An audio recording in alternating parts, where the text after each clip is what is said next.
What is up, everyone? Welcome to another episode of F1 Fantasy Pole Position. It is Monday, February 3rd. My name is Ewan. On today's episode, I'm going to give you my top 10 tips on how to win or do pretty well at F1 Fantasy in 2025. Hope you are doing well. This is the second episode of my preseason content. Last week, I did the 40 bold predictions. Also last week, I filmed driver price predictions and constructor price predictions with F1 Fantasy Hub. You may know him as Rob. Those episodes will be coming out over the next 2 weeks. So make sure that you like and subscribe to the channel. That way you do not miss a single preseason video coming up. But yeah, top 10 tips today, driver price predictions, constructor price predictions over the next 3 weeks. And then I'll be back from my preseason vacation and we will be getting right into it with more episodes from F1 Fantasy. You can follow me on X, Blue Sky, Instagram, TikTok at F1 Fantasy Ewan. I'll still be tweeting out stuff while I'm on vacation over there. But let's get right into it with the first tip here. Know the rules. Sounds simple, but yeah, there's so many times every week, every time before the deadline, I get asked on X or if I'm in the F1 Fantasy Tools Discord before the deadline, it's always, hey, can I play 2 chips this week? No, you can only play 1 chip. Now, this is all kind of under the cloud of we actually don't know the 2025 rules yet. If you remember last season, we did have a community survey that we all kind of responded to, and we'll see what changes the game makes for 2025. So we don't know the 2025 rules yet, but when we do, I'll make sure to update this, do a little quick 5-minute video on this tip here. But 2024 rules were $100 million budget, 2 free transfers per race. You could roll up to 1 free transfer, and then you'd have 3 the next week. If you want to take a hit, extra transfers cost -10. And then in the point scoring, it was points for sprint race, qualifying, Grand Prix, along with bonuses for driver of the day and fastest lap, positions gained, overtakes, DNFs. We all know that stuff. But however, before you start playing the F1 fantasy game, you gotta know the rules. That way you can know the mechanics. I was talking about this earlier, like qualifying 11th in F1 is fantastic. But if it's Nico Hülkenberg qualifying 11th in F1 fantasy, that is bad because he is in a kick Sauber this year that is likely going to be one of the slower cars on the grid. So if he qualifies 11th on Saturday, he's likely going to finish 15th, 16th, 17th on Sunday. And that means he's going to lose at least 6 or 7 spots in positions gained, probably not going to get a lot of overtakes. And you're looking at 0 points on Saturday and -7, -6, -7 on a Sunday. So that is not a good F1 fantasy asset. So that is why you have to learn the rules of the game.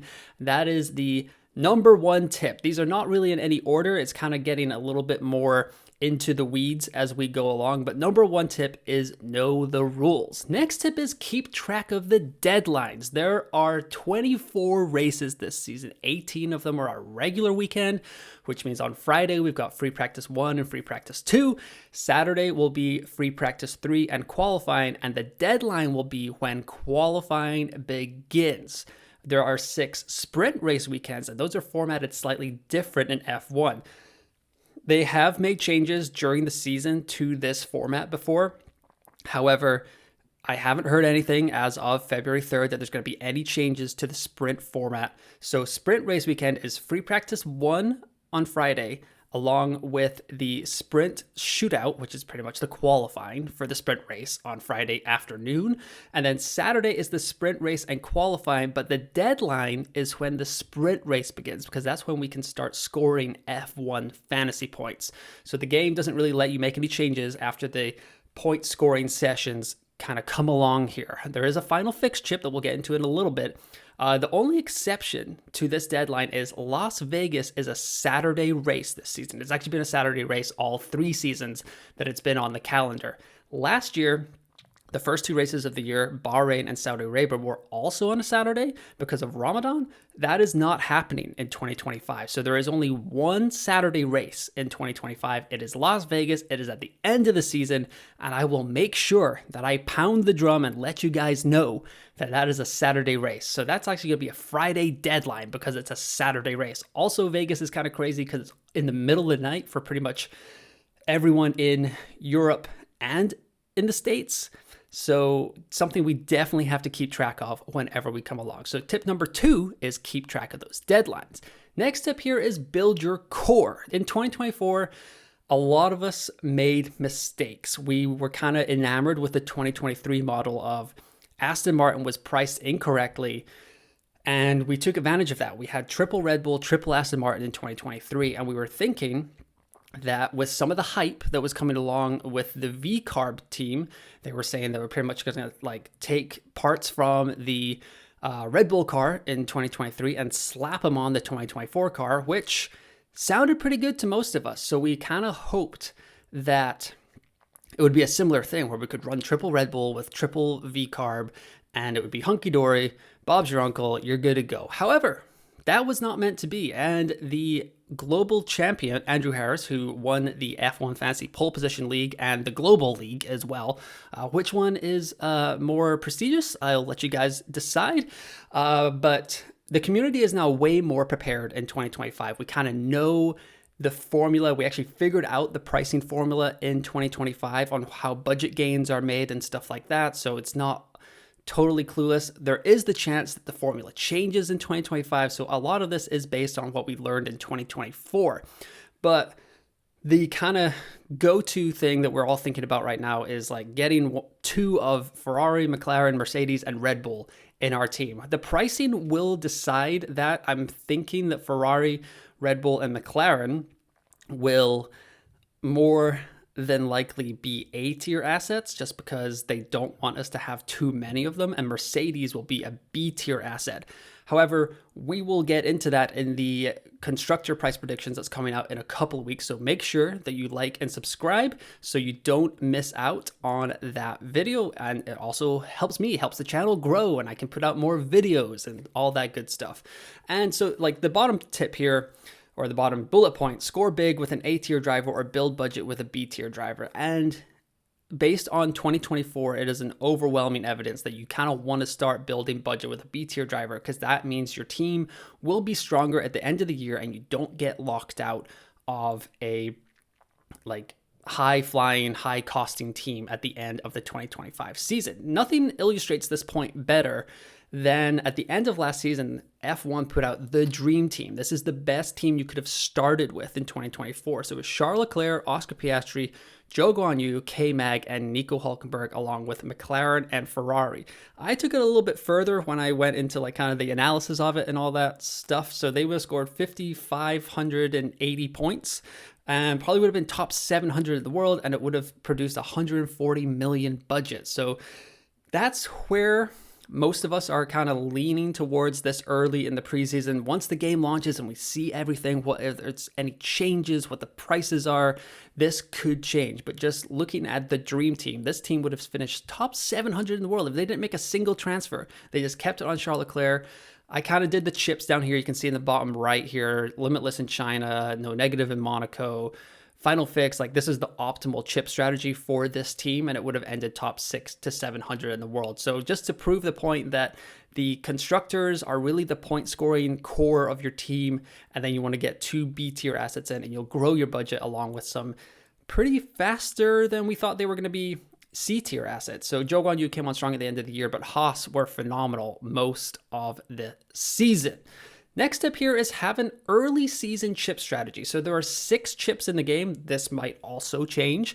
Limitless, extra DRS boost, no negative, wildcard, autopilot, and final fix. I will release a chip strategy guide once the game officially launches, and I'll go more into each and every chip here. However, if you're a former player, you probably know what this is about. Limitless is unlimited budget, extra DRS boost is 3 times, no negative, you don't score any negative points. Wildcard is you can reset your team. Autopilot is it chooses the best driver for that weekend and puts the DRS boost on them. And final fix is kind of after qualifying if you want to make one change to your team. The general philosophy in F1 Fantasy is you want to play your chips during sprint races, and there are 6 of them in 2025. So we've got China, Miami, Spa in Belgium, we've got Austin, Brazil, and Lusail. China, round 2, the thinking is Limitless will be the most powerful early in the season because that's when you have unlimited budget. That's when you can't get to most of the pricier assets It'll be impossible to have that kind of team in the second race of the season. So Limitless will be the most powerful when you can differentiate your team the most there.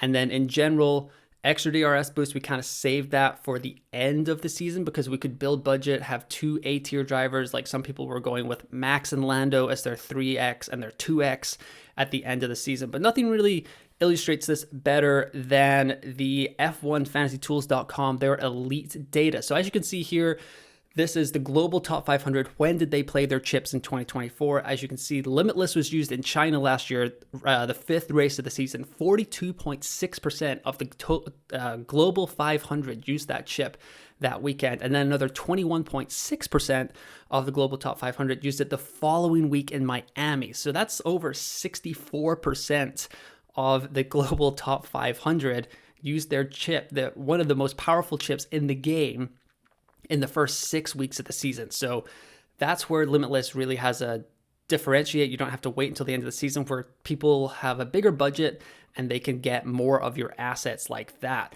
And then as you can see here, the 3X, the times 3 on this table here, 18.2% used it in Austin in this 19th race of the season, 15.8% used it in Brazil, and 36.6% of teams used it in Qatar. So that is a chip where you kind of want to wait until the end of the season because you have more budget, you can get in better drivers, that sort of thing. 25.4% of the global top 500 also used their no negative chip in Brazil. If you remember, that was a wild, wet race. So when it comes to the no negative chip, you kind of just want to have that in your back pocket. I wasted mine in 2024. Admittedly, I kind of just got like a weird trigger finger and I was like, I gotta go and just play a chip this week to make me feel alive. And I wish I had saved it for later in the season. There was Monaco, there was a wet race in Brazil. I think there was I'm trying to think, there was one more race where I probably could have used it as well. So that's a lesson I learned from 2024. So save that no negative for a wild weekend. We're bound to get one of them in 2025. But this is kind of just get it in your brain that early in the season, Limitless, later in the season, DRS boost, no negative for the weather, wild card when you're in trouble, autopilot when you just have no idea what's going on, and final fix, you kind of just have to wait for an opportunity to kind of like have a Max or Orlando all the way down the field, but the data looks phenomenal for them. So you think that they can, on an easy overtaking track, you can get them over there. Next tip here is data is your friend. Free practice 1, 2, and 3 are all very important to our F1 Fantasy team decisions, but free practice 2 tells us the most about qualifying. That is when teams do their qualifying sims. It's about the same time, the same track temperature, the same time of day that the following day will be qualifying. So that's kind of when we can get a good idea of which team is going to be great over 1 lap pace. We also get some fantastic resources online. F1.com runs their practice debrief run by Lawrence Barretto. That kind of tells us the data on slow corners, medium corners, high-speed corners. They give us some qualifying data. They give us some race trim data. Even on sprint days, they kind of give us a pretty, not as detailed, but it's good enough. And then F1FantasyTools.com, they provide simulations 1 to 2 times per race weekend. Fantastic resource. Ryder, the guys over at F1 Fantasy Tools do a phenomenal job over there, and that is a big way to guide your team. You really can't go wrong if you just follow the simulations all year. So not a bad way to kind of, if you are a first-time player of F1 Fantasy, head on over to F1FantasyTools.com. They will guide you along the right path. But while data is your friend, you've also got to remember to trust your eyes and ears. And nothing is a better example than this than Las Vegas last season and Abu Dhabi, the final race of the season. So Las Vegas last season, Mercedes looked absolutely incredible in the practices. It was a late season chance to kind of climb the ranks. The sims and the data came out later in the day, and they said it's kind of a no-go. We were all kind of scared of Mercedes because they had shown like they would have phenomenal Fridays and just kind of fall off during the race, the rest of the weekend. But I specifically remember I did a video on the Friday after Vegas, and I was like, Mercedes looked good, or maybe it was like a tweet or something like that. And then the sims came out, the data came out from F1.com, and it totally scared me.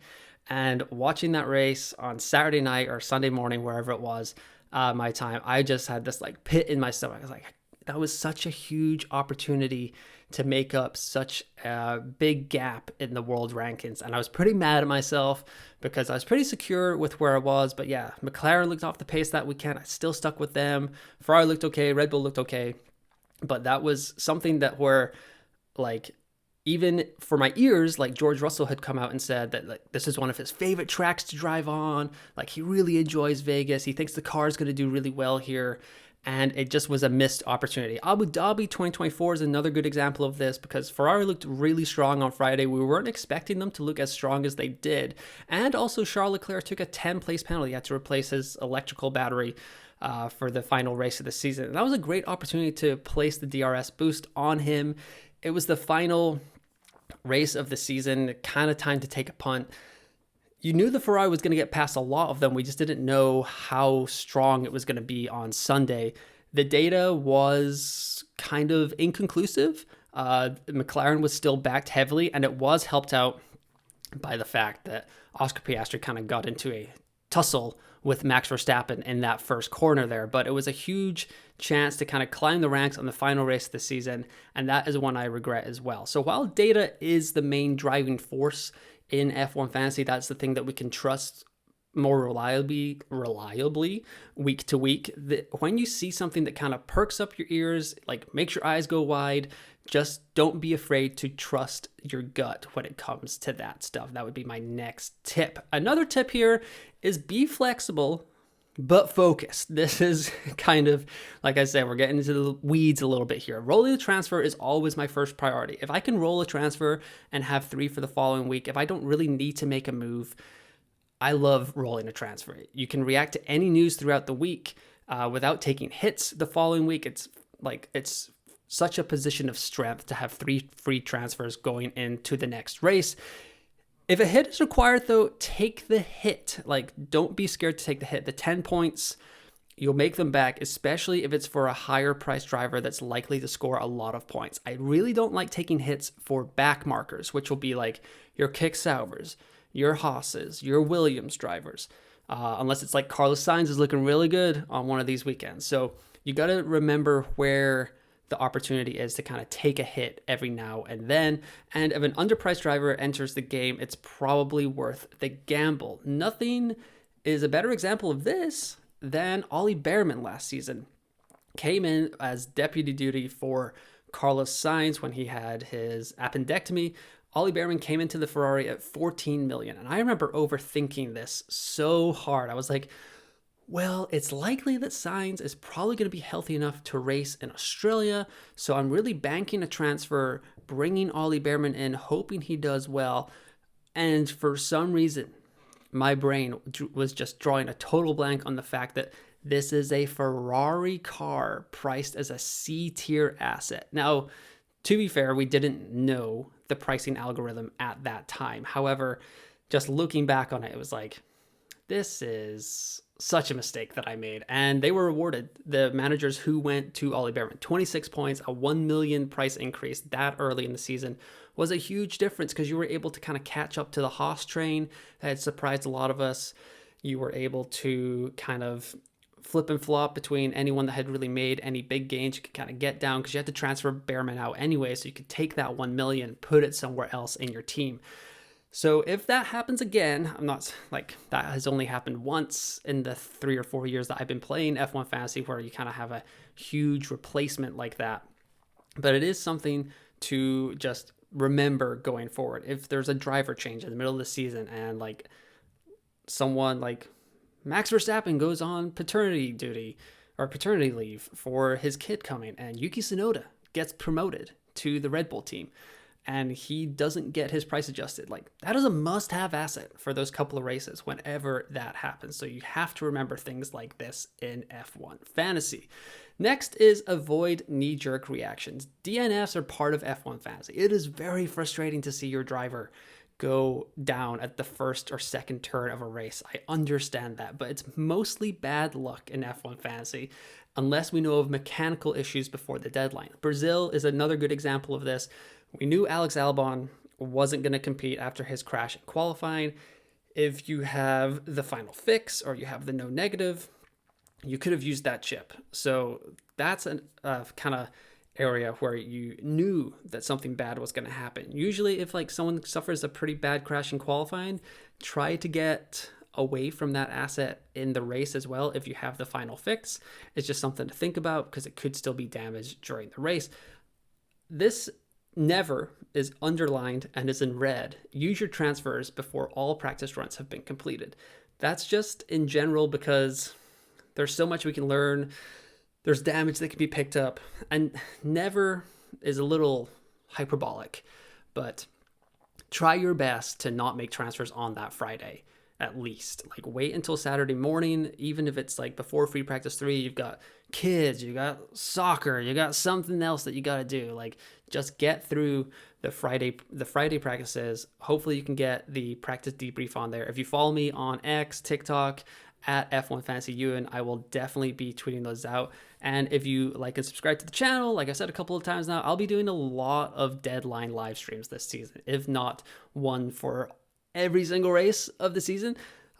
Just got to double check with Mrs. F1 Fantasy Pole Position that that is okay to give up Saturday afternoons like that. But in general, I will be there to kind of guide you through the deadline live streams. And then just some teams have magical Sundays that we just can't account for. Like sometimes they'll just find something overnight, like in Qatar, like Red Bull looked a little bit off the pace. They used Sergio Perez as pretty much a test run during the sprint race. And we just couldn't count on the fact that Max was going to storm away. It helped that Lando got his 10-second stop and go penalty, obviously, but there are just some things that we can't account for that happen after the deadline. So try to avoid the knee-jerk reactions. As long as you make the decisions where it's like you can go to sleep on Saturday night, Sunday night, just knowing that you made the right decision. Maybe the outcome didn't come away as you wanted it, but the process is what will guide you kind of to a good finish in F1 Fantasy. So trust the process, avoid knee-jerk reactions, and just try to not kind of spite transfer people out after the race. I would really, really advise that for 2025 season. Another tip here is take breaks when available. The F1 fantasy season is long. It starts March 14th. It ends December 7th. There are 39 weekends between those two dates. 24 of them are races, so that's 61% of the weekends are races. There are 15 free weekends, so please enjoy them. There are 5 doubleheaders, 3 tripleheaders. It gets really busy in F1 fantasy. Now, maybe you're not as serious as I am. I'm making content about it. So like I treat it pretty, like I love the game. I play it quite seriously. So while you may see content come out of this channel during those 15 free weekends, don't watch it. Watch it later. You can catch up to it. They're going to be like 20, 30 minutes long. Some of these preseason episodes are going to be a little bit longer just because it's a little bit more rambling, a little bit more free to do whatever you want. But those 15 free weekends, enjoy them, take a break, unwind from F1 Fantasy. The news in F1 will still be going on. Those 39 weekends, I mean, F1's pretty much turning into an all year sport at this point, which I'm sure they are not sad about. But 39 weekends between March 14th and December 7th. 24 of them are race weekends. 15 are free weekends. So please enjoy those free weekends when you can. But yeah, the 5 doubleheaders, 3 tripleheaders, it's going to be a busy season. So take breaks, reset, recharge when you can. I would highly advise that because the burnout can be a little bit real. And you're like, oh, it's another sprint weekend. What are we doing? So definitely take those weekends and enjoy them when you can. Like we're looking at here on the calendar, the Australia-China doubleheader right off the bat, back-to-back weekends. We've got a triple header at the end of the season, along with a Saturday race for Vegas, like we're talking about here. The calendar is getting better. They're getting better at regionalizing it. They're still doing the Spain, Canada, Austria thing, which I think they're fixing for 2026. I believe they're going to do Miami later in the season along with Canada. So at least they've got like kind of a 2-break spin going on in North America there. But as you can see, it's pretty busy here. So like it kind of goes along with know your deadlines, take breaks when available. Like those are kind of all together. Like just have a general idea of like, this month is really busy, this month is not so busy. So just kind of keep that in mind. There will be a summer break where we have more weekends off and stuff like that. But yeah, kind of take a look at the calendar and just plan out weekends where you can kind of get away from it all. And the final tip here I have for you is engage with the community. This is really what makes F1 Fantasy such a fantastic game. I love talking to people that follow me on Twitter, people that are asking me for advice, and other content creators. We got Rob, Adam, Rain, Tom, Terry, Zach, F1 Fantasy Fuel, F1 Fantasy Tools, F1 Fantasy Tips. There are other people that I'm forgetting, so I'm pre-apologizing for forgetting y'all. But there are some fantastic resources out there. Don't ditch me for them. I mean, we can all share, but yeah, some of their Twitter handles are on here. F1 Fantasy Hub, FanAmp Fantasy HQ, Rain Berglund, Pop Pan Man, Wincy3, who is Coffee Corner Motorsport, Zach F1. These are all fantastic resources in the F1 Fantasy community. So make sure that you follow them, engage with them. I actually have a list of like an F1 Fantasy list. I will tweet that out, and if you follow me on X at F1 Fantasy UN, like the screen says right above here, like this, there we go. I will tweet that out, and you can I think you can just follow that list on X as well. And that has all of these fantastic content creators on there. And the final tip I have it's an 11th bonus tip, is to follow me at F1 Fantasy UN. I will be here all preseason long. I will be here all season long. I will be on this YouTube channel quite a lot. We're going to do some deadline live streams. We're going to do some post-race live streams. It's going to be a ton of fun. I will be here every week for a race preview as well. And I'm trying to figure out something to do mid-week, maybe like Wednesday evening kind of live stream-ish thing. But let me know what you think of my tips. Did I miss anything? What would you add? What was your best tip? What are you going to take into the 2025 season? But like I said, like and subscribe to the YouTube channel. Follow me on all social media platforms at F1 Fantasy U. And I will be back next week with the driver price predictions with Rob from F1 Fantasy Hub. So make sure to tune into that. But once again, thanks for listening. Thanks for watching. And I will talk to you next time.